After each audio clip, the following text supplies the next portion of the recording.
Entonces, habíamos dicho que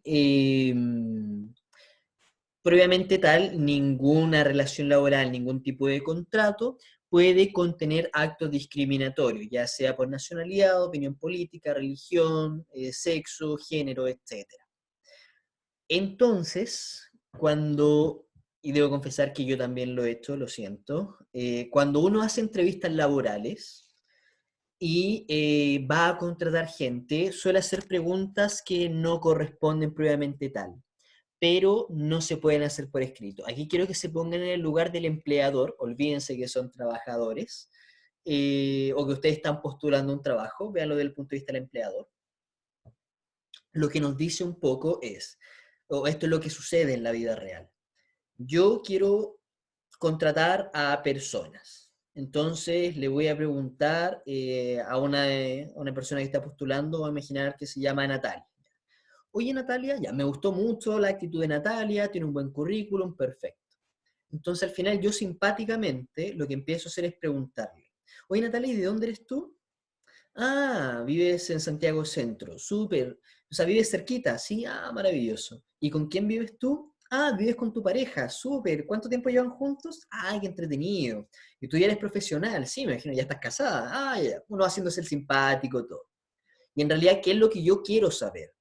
Quiero saber en qué etapa de su vida está en este caso Natalia, porque si ya es profesional, ya terminó de estudiar, ya se casó, vive con el pololo, lo que sigue en este ciclo de vida probablemente sea tener hijos.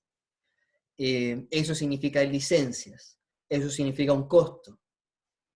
Y hay muchas veces que en los trabajos se prefiere contratar hombres y no mujeres precisamente por ese factor. Hay lugares, hay empresas que tienen hasta un cierto número de mujeres, porque si pasan las 9, están obligados a tener sala cuna o a brindar un bono para el cuidado de menores. Por lo tanto, aún así en el mundo real se discrimina. Es más que conocido, especialmente en el sector privado, que personas que desempeñen la misma labor, pero uno siendo hombre y otro siendo mujer, le pago más al hombre y menos a la mujer, siendo que tienen el mismo cargo y realizan la misma labor. Y eso es un tipo de discriminación. Esas discriminaciones son contrarias a la normativa vigente. Sin embargo, el gran problema es demostrarlas. Generalmente en las entrevistas eso se hace de manera verbal, nunca escrita, para eliminar cualquier tipo de evidencia. Pero por lo mismo nosotros tenemos que tratar de ser lo más rigurosos posibles y cuando a nosotros nos toque estar en esa situación, inhibirlo lo más posible. Ya sabemos que lo que nos dice la normativa vigente es que sobre todo los contratos no pueden contener ningún tipo de discriminación. Hace un tiempo atrás me tocó realizar este mismo curso de manera presencial y uno de mis estudiantes le faltaba un brazo. Y la experiencia que esta persona contaba es que cuando logró llegar a la última instancia de una selección de personal, llegó a la parte de la entrevista, pasó todas las pruebas, llegó a la terna final con el gerente y el gerente no lo dejó y le dijo descaradamente que era porque le faltaba un brazo y que no iba a poder escribir bien.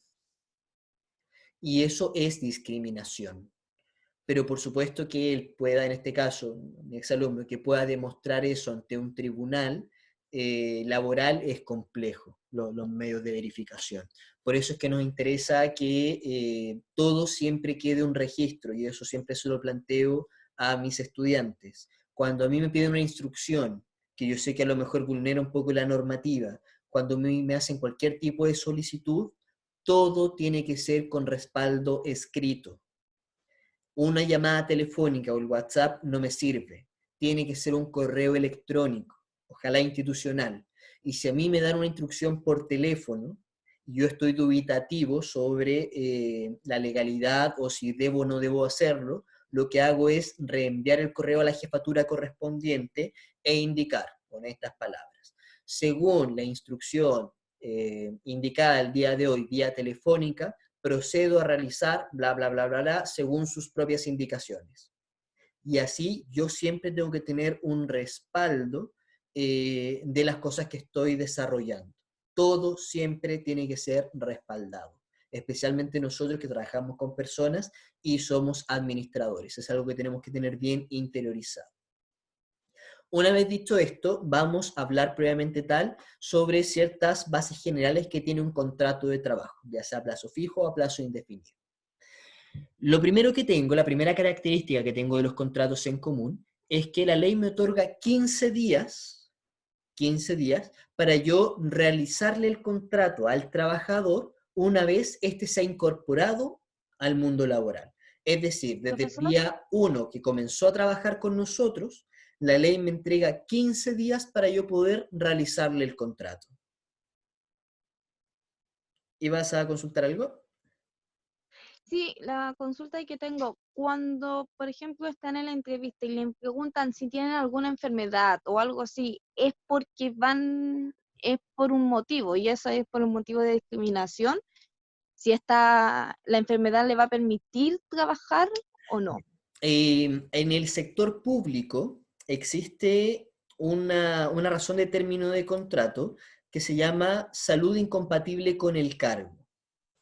Ujú. Efectivamente, cuando mi salud, en este caso, no es compatible con el cargo previamente tal, yo no puedo realizar la labor.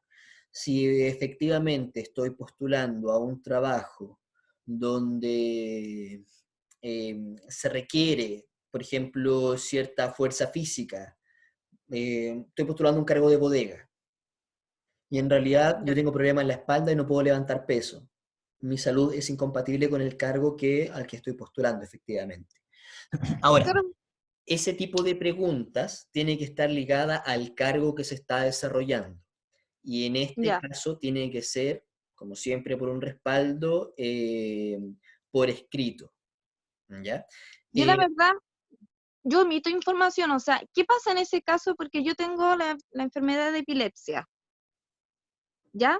Y yo omito esa información porque me ha pasado en varias entrevistas que al momento de decir que tengo epilepsia, no me llaman, haber pasado todas las pruebas, ¿ya?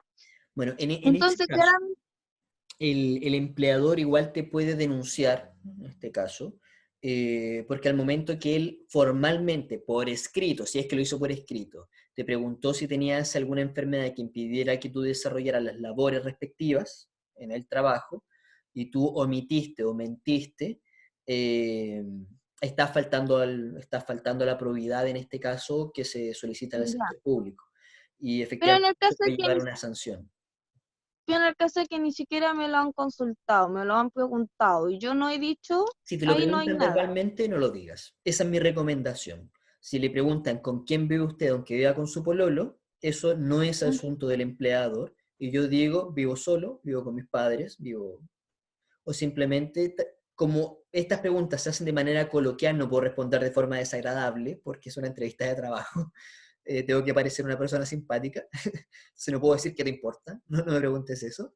Pero sí trato, evidentemente, no voy a responder algo que sé que va a perjudicar la entrevista, y lo que quiero que entiendan ustedes es por qué pregunto eso. Yo pregunto ya, para, para evitarme problemas a futuro, a nivel de la empresa, viendo que las licencias son un problema, viendo la maternidad como un problema y no como un derecho que yo debiese apoyar. Creo que lo ven desde el punto de ok. vista del empleador. Isaure nos dice que en LAN hacían pruebas de sangre, de presión, etcétera. Efectivamente, si yo voy a tener una azafata o una persona que se dedica como auxiliar de vuelo, tengo que tener una persona que aguante la presión que se genera en las cabinas y en los aviones. Entonces estoy obligado a hacer ese tipo de pruebas, y para que la gente no me mienta, las pruebas las voy a hacer yo y tengo que firmar que estoy dispuesto a someterme a las pruebas respectivas para saber si mi salud es compatible con el trabajo que voy a realizar, efectivamente. Eso es correcto y se puede hacer con la venia del mismo trabajador. Entonces, exacto, tienes que estar de acuerdo tú con esto. Lo primero que nos dice entonces es que yo tengo 15 días para poder realizarle el contrato al trabajador. O sea, yo puedo estar hasta 15 días trabajando sin contrato. Y no quiere decir que no haya relación laboral. Cuando el contrato es por obra o faena, básicamente yo tengo muchos tipos de contrato en Chile. Tengo contratos Cuando hablamos de contratos laborales, tengo contratos para navieras, tengo contratos portuarios, tengo contratos para el área de la agricultura, contratos, tengo contratos plazo fijo, plazo indefinido, obra o faena, contratos de aprendizaje.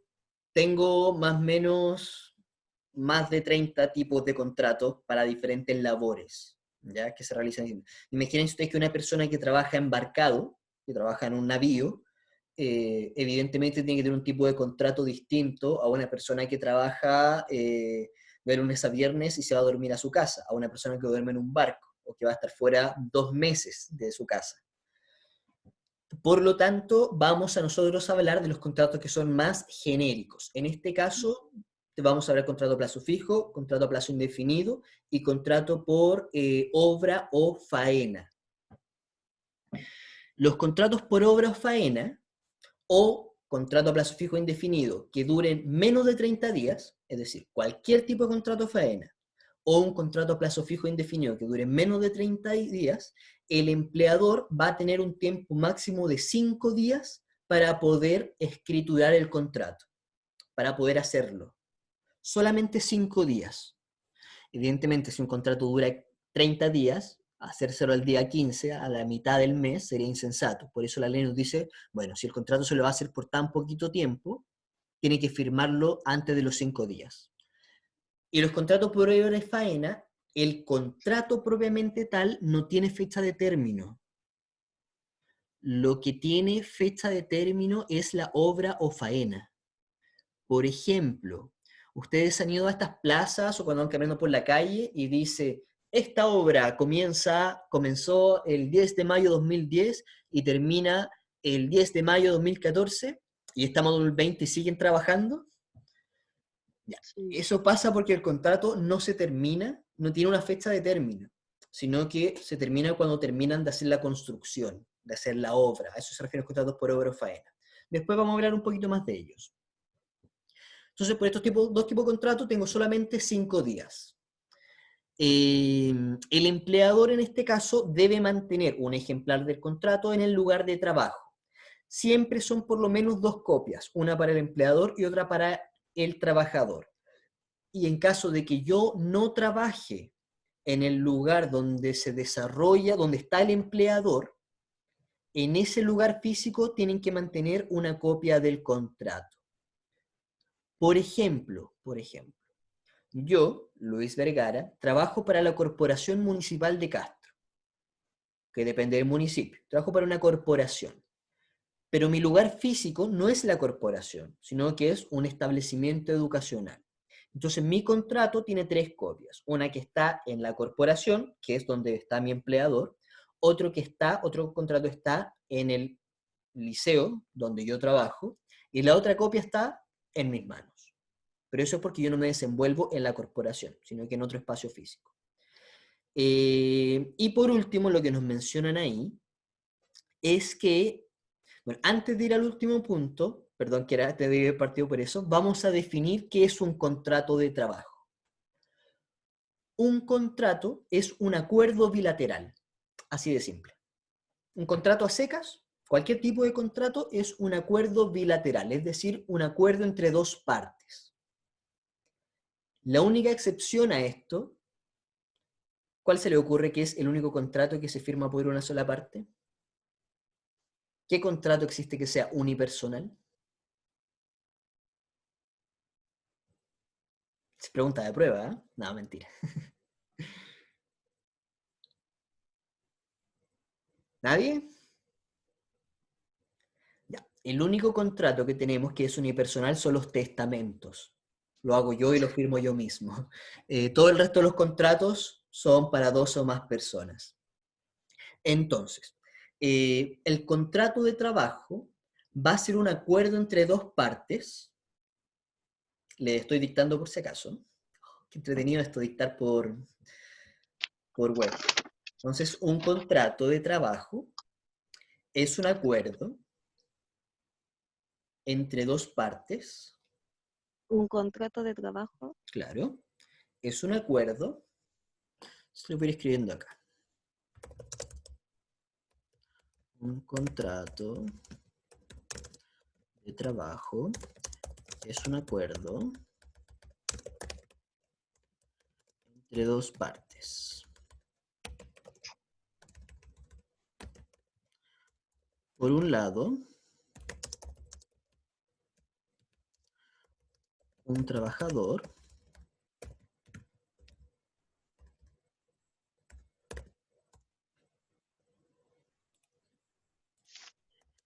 y por otro, un empleador.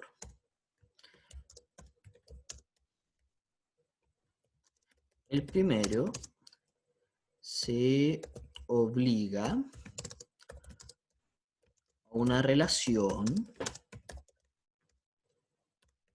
Primero se obliga a una relación de subordinación y dependencia.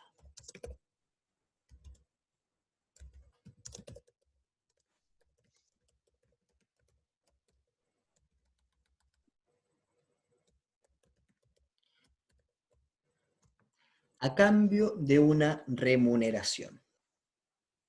Entonces, el trabajador se obliga a una relación de subordinación y dependencia hacia el empleador, y a cambio de esta subordinación y dependencia, el empleador a mí me va a entregar una remuneración. Esa es la base de una relación laboral. Entonces, en otras palabras, como nos dice la diapositiva, cualquier labor que yo esté realizando bajo subordinación y dependencia que dé origen a una relación laboral de trabajo, por lo tanto a mí me están pagando una remuneración, implica que hay una relación laboral vigente, independientemente si yo he firmado o no he firmado todavía el contrato. Y eso es un poco la pregunta que nos hacía Marión o el caso que ella nos comentaba. No firmó contrato, pero aún así hay una obligación de parte del empleador, que es una remuneración a cambio de la subordinación y dependencia. Esa obligación hoy en día se extiende, que es el pago de cotizaciones y de seguridad, la seguridad social. Esas son como las normas a nivel genérico, globales, que tenemos de todo tipo de contrato para que se genere la relación laboral. Esto varía un poco cuando hablamos de contratación de menores de edad. Cuando hablamos de menores de edad, la ley es un tanto más rigurosa, tienen un poco más, está más regulada la situación. Para yo contratar a una persona que sea menor de edad, necesito la autorización ante notario del padre, de la madre o en este caso del tutor legal. ¿Ya? Para personas que no tienen ni papá ni mamá, puede ser la persona del tutor legal. Yo estoy obligado a verificar que la persona en Chile del 2005, bajo Ricardo Lagos, la educación media se hace obligatoria desde el 2005. Por lo tanto, si yo contrato a una persona menor de edad, tengo que tener presente y el resguardo de que esa persona siga estudiando. Si no, estoy cometiendo una infracción. Tengo que supervisar que la persona siga con sus estudios. Nosotros, los adultos, hombres, mujeres igual, podemos levantar hasta 25 kilos. ¿Ya? Existe una nueva ley del saco, antes se hacían sacos de 50 kilos, ahora podemos levantar hasta 25 kilos. Las personas que son menores de edad pueden levantar hasta 20 kilos.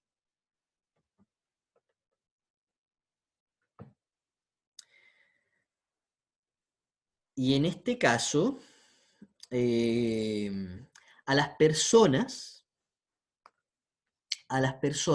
que sean menores de edad y sufran algún tipo de accidente laboral, siempre se va a considerar un accidente grave y debe ser notificado inmediatamente a la inspección del trabajo. Aunque se corta un dedo o aunque Cualquier tipo de... aunque se apriete el dedo, es grave. Exacto, siempre va a ser un accidente grave. Y lo otro, que no nos aparece acá, creo, pero igual lo vamos a comentar. Sí, lo vamos a comentar. El ingreso mínimo mensual en Chile, a partir del 1 de marzo de 2020, es de 320.500 pesos brutos. ¿Ya? Ese es el ingreso mensual, mínimo mensual en Chile, el IMM. Cuando yo tengo personal que sea menor de 18 años o mayor de 65 años, tienen un ingreso mínimo mensual diferido, que actualmente es de 239.085 pesos. Eso como dato. O sea, yo si tengo un trabajador menor de edad, le puedo pagar menos que el ingreso mínimo mensual. Ellos tienen un ingreso mínimo mensual diferido. Y en este caso corresponde a casi 80.000 pesos menos, ¿no? Más o menos. A 239.085 pesos. Jornada de trabajo. Vamos a pasar a dejar de hablar de los menores. Y vamos a hablar sobre la jornada laboral. La regla general es que en Chile se trabajan 45 horas semanales.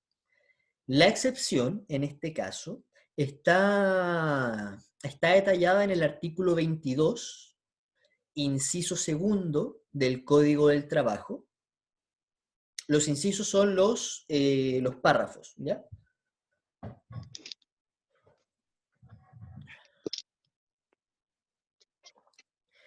El artículo 22, inciso segundo, nos dice que las personas que brindan servicios al empleador con cargos de gerencias, donde yo no tenga a un superior jerárquico inmediato, o sea, yo soy el superior jerárquico, no tengo a alguien que vaya sobre mí, las personas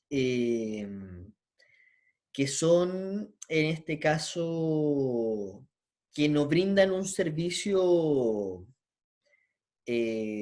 directo, por ejemplo, puedo brindar un servicio de mi propio hogar, puedo ser vendedor puerta a puerta, que no brindo mi servicio en un espacio físico previamente tal, soy una persona que viaja, como no brindo mi servicio en un lugar físico propiamente tal, quedo excluido de estas 45 horas semanales.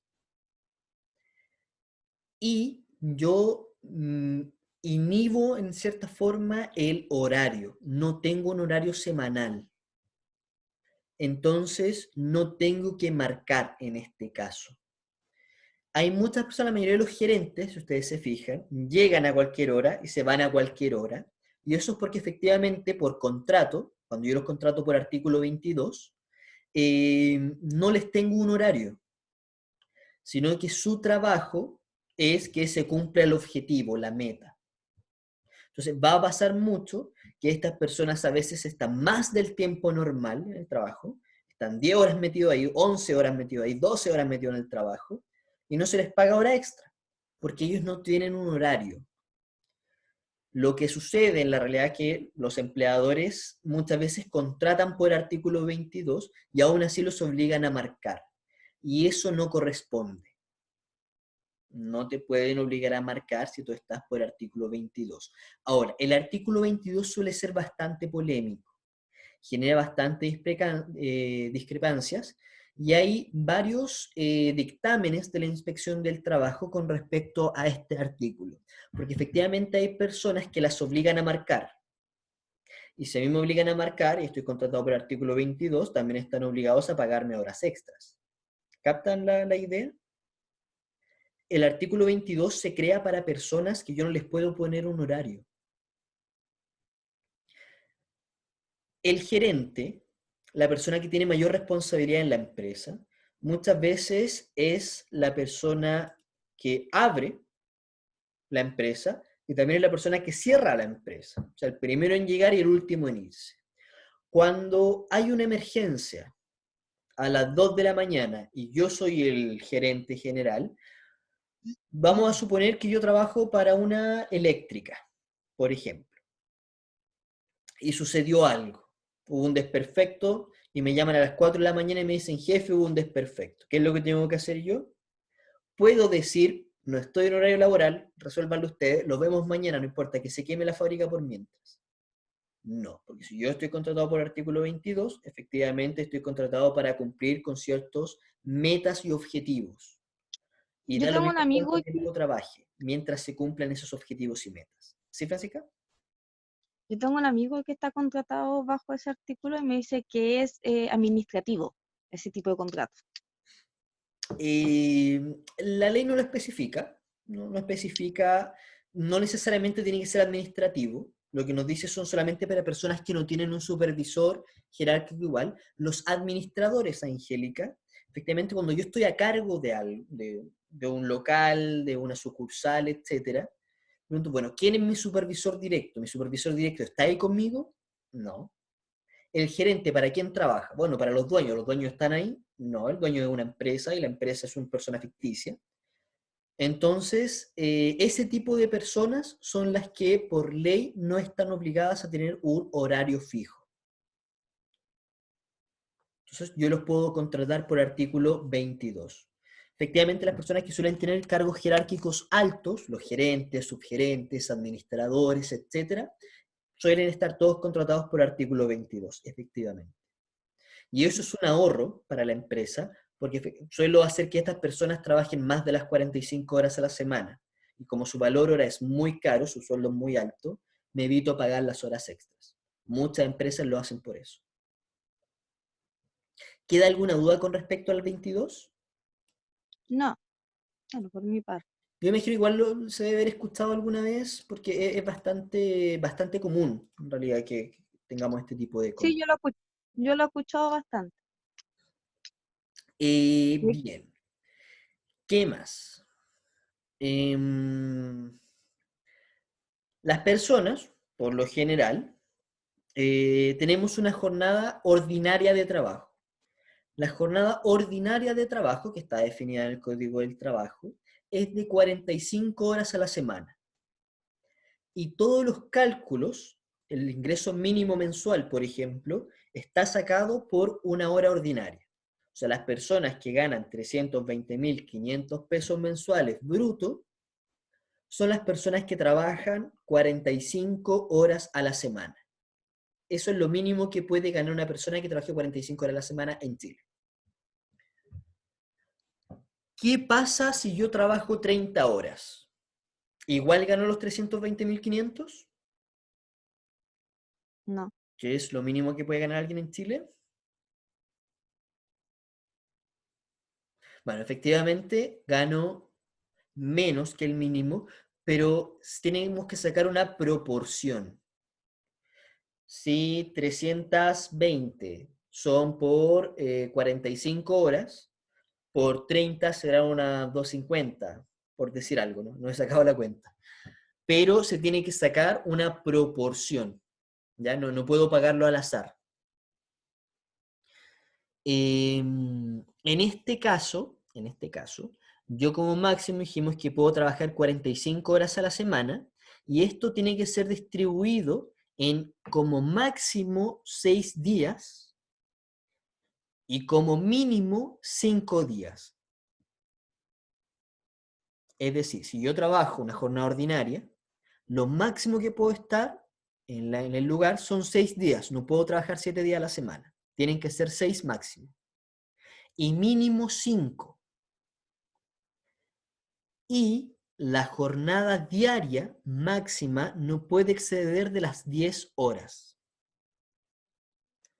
Es decir, si yo trabajo de lunes a viernes, voy a trabajar 9 horas, en este caso, diarias.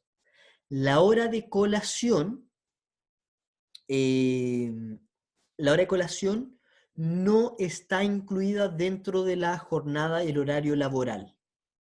Esa es la regla general. En la hora de colación yo no estoy trabajando, por lo tanto no se considera dentro del horario. ¿Ya? Súper importante tenerlo presente. La colación, en este caso, la hora de colación que no es parte de la jornada laboral, la ley lo que nos dice es que es mínimo de 30 minutos, media hora. Eso es lo mínimo que yo puedo tener de colación. ¿Y el máximo cuánto es? ¿Cuánto creen ustedes o saben ustedes que es el máximo que me puede dar mi empleador de colación? 1 hora y 15 minutos. ¿1 hora y cuarto? 1 hora y 4. Ujú. ¿Todos de acuerdo?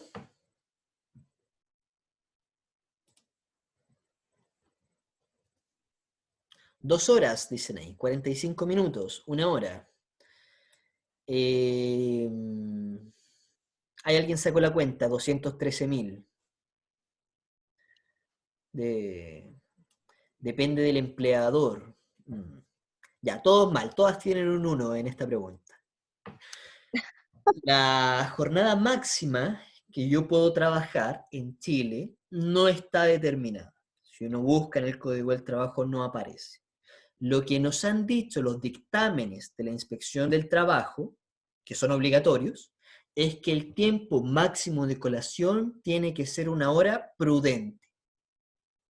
Tampoco nos dice 1 hora, solamente nos dice que tiene que ser un horario prudente.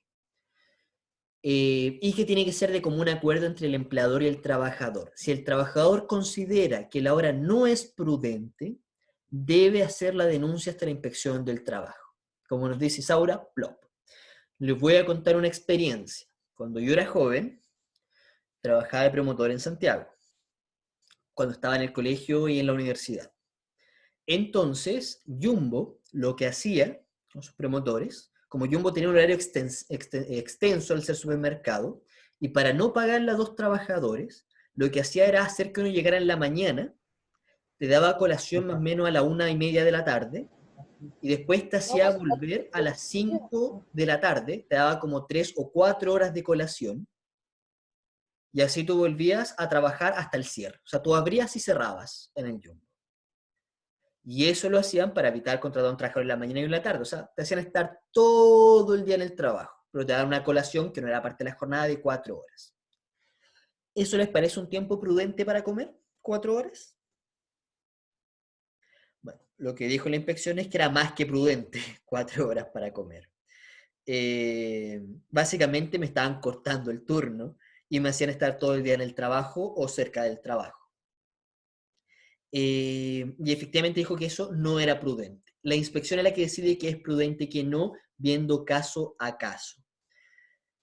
Se estima, la mayoría, de un máximo de 2 horas, como mencionaron ahí. Pero aún así, si de común acuerdo puede ser más, como también puede ser menos. No hay un máximo, en este caso, siempre y cuando sea prudente.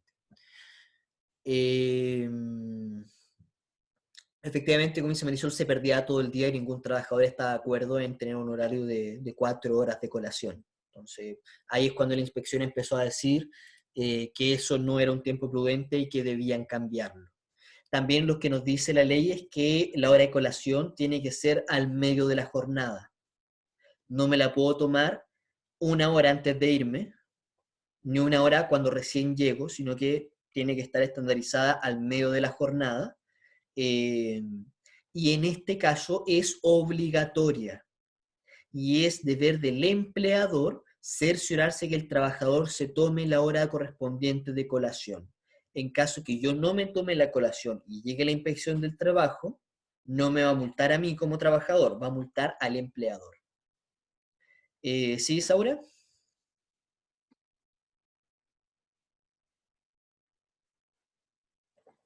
¿Qué pasa si el viernes salen a las 2?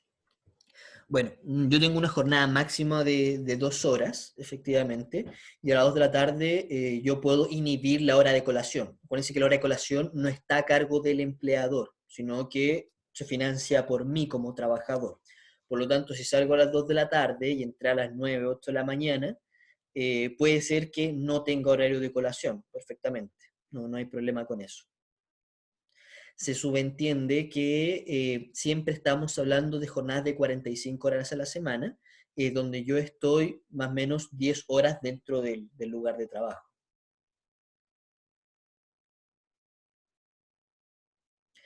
Sí, yo puedo perfectamente dar un break. Acuérdense que nosotros no queremos torturar a nuestros trabajadores, sino que si lo estoy haciendo a las 2 de la tarde es porque es un beneficio y quiero que estén bien, por supuesto.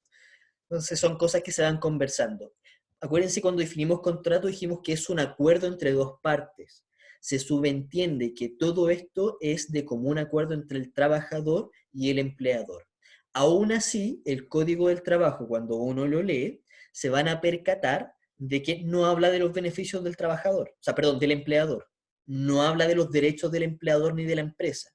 Son los derechos del trabajador, porque la relación laboral es una relación de poder, donde tenemos por un lado al empleador que ostenta todo el poder y por otro lado al trabajador que se ve subyugado hasta este poder. Y para no estar tan sometido a este poder es que se crea el Código del Trabajo que a mí me da un respaldo. Entonces, efectivamente, aparecen los estándares mínimos y todos los derechos que yo tengo como trabajador. Después de hablar de la colación y los descansos previamente tal, que nos dice que tiempo prudente es lo que yo me demoro más o menos en comer y todo. También existen los descansos compensatorios.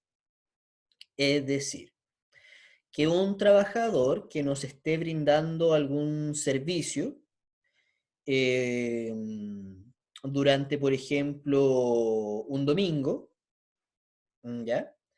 Yo puedo compensar los días por otro día de la semana. Eso también existe. En el sector público es muy común que yo, por ejemplo, no te puedo pagar horas extras, pero te puedo dar horas compensadas. Es decir, te quedas 3 horas más o 2 horas más trabajando hoy día y mañana te vas 2 horas antes. Eso también lo permite la legislación vigente, que es compensar lo extra que ustedes están haciendo. Claro, se devuelve otro día más en la semana. O sea, en vez de tener 2 días libres, ahora vas a tener 3 días libres. Esa es una alternativa.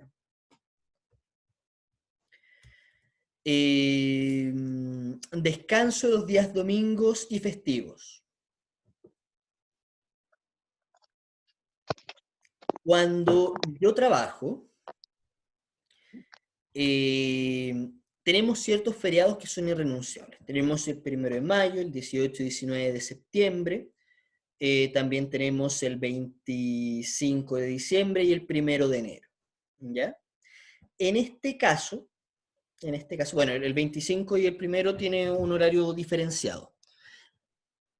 La ley me va a indicar que el comercio, a todos los trabajadores que estamos en mall, en la parte comercial, la víspera del feriado, el día antes,